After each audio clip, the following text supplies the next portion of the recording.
แดงคำลงมาเขียดจะนาหวนยามฟ้าห้องหวนหวน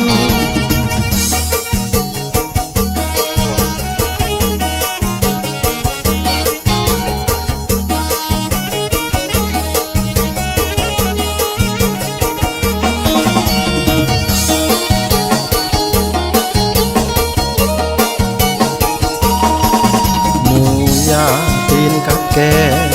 ถือคนแลเขียวตระการควายทุยเสร็จจากงานเล็มหญ้าอ่อนตามคันนา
เสียงกบ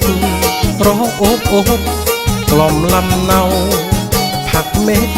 ผักกระเดาผักกระโดนและผักอีธรรมชาติแห่งบ้านนาฝนตกมามีของกินฝนแล้งแห้งแผ่นดินช่วยบึงน้องแห้งเหือดหายมาเด้อมาเฮ็ดนามาเด้อลาอย่าเดินทางนับวันสิกลับกลายบ่าวสาวไหลเข้าเมืองกรุง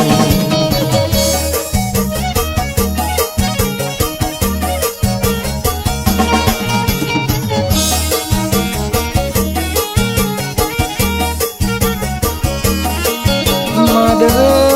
มาซอยกันก่อนอีสานน้อง